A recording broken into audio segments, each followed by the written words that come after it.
What's up guys, this is Jeff from Sorta Healthy, and today we're talking all about the hardest part about being a personal trainer. This is something that very few people talk about, and because it's not discussed that often, I think it does make the problem even worse. Before we get into today's discussion, all I ask is that you guys do like the video and subscribe to the channel if you haven't done so already. This helps the channel to grow, which does allow me to make more free content for all of you. Thank you very much for the support, everyone. It's incredibly helpful. Now, over the course of this video, I will not be trying to sell you anything. In fact, if I even mention anything at all in this video that sounds even a little bit like a sale, I recommend that you shut this video off and move on to the next one. The only reason I'm mentioning this is because the only people talking about this problem in the industry are the ones who are trying to sell you guys, the trainers, something. Typically, these guys are the ones who are trying to get you to sign up for some sort of BS coaching program where they're gonna get you 100 leads a week or you're gonna get your money back, or something along those lines anyways. Any trainer who has tried to promote their services on Facebook, Instagram, or just about any other platform have come in contact with these people who at least appear to make money by getting you training clients and leads. Now, I have no doubt that some of these people are legit and could definitely help you get leads. But damn, some of them are really sketchy and used car salesman-y. That's definitely not a word, but whatever, you know what I mean. Anyways, how do these guys typically get you as a trainer to hire them? A lot of the times they're gonna say something like, aren't you tired of waking up at 5 a.m.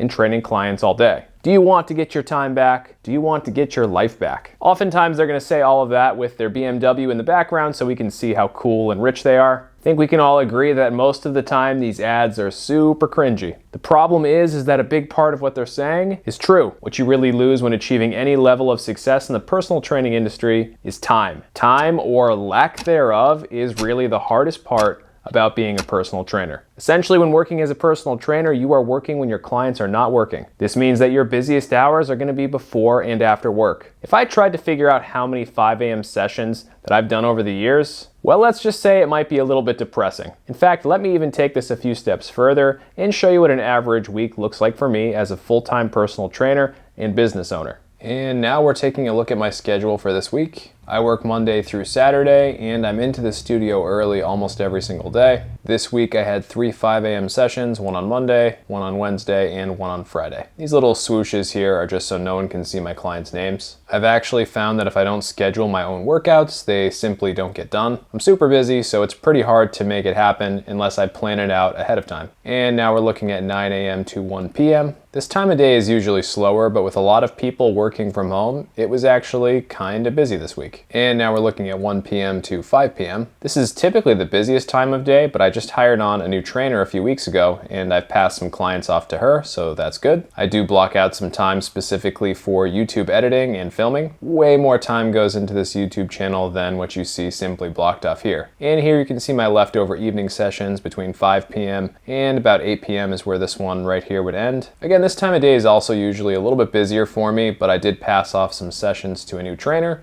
so that's pretty cool. Even with passing some of these sessions off, you can see that these days are super long, a lot of them beginning at 5 a.m. and some of them going as late as 8 p.m. If you guys do want to make this a career, you really do have to love it. So as you can see, as a full-time personal trainer and business owner, you basically have to breathe, eat, and live personal training. What I showed you guys before, yeah, my schedules look like that for about 5 or 6 years now. I'm 30 years old now, so in reality, I have spent much of the prime years of my life working ridiculous hours as a personal trainer. And by the way, the schedule that I showed you before doesn't even include all of the other things that I do. I certainly do lots of other work-related things that aren't on there at all. So yeah, it really is a pretty crazy life. It's a life that I enjoy though, so I don't really have any regrets. Again, at 30 years old, I can't lie to you guys, I am definitely trying to scale back my schedule a bit. I still enjoy training a lot, probably just as much as I did in my 20s, but I do have more responsibilities now, and because of that, I do feel like I have just less time overall. I have been hiring other trainers to help me out with the workload,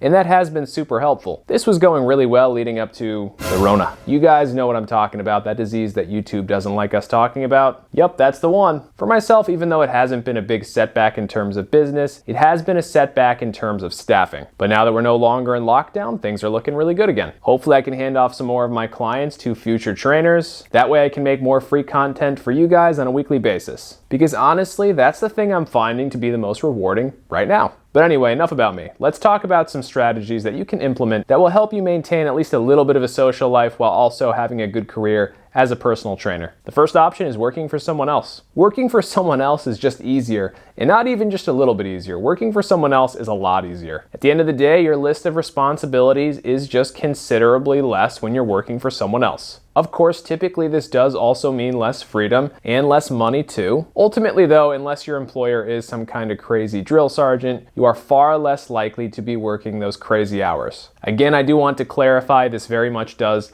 depend on where you work. In my opinion, every trainer should work for at least one employer before going off on their own and doing their own thing.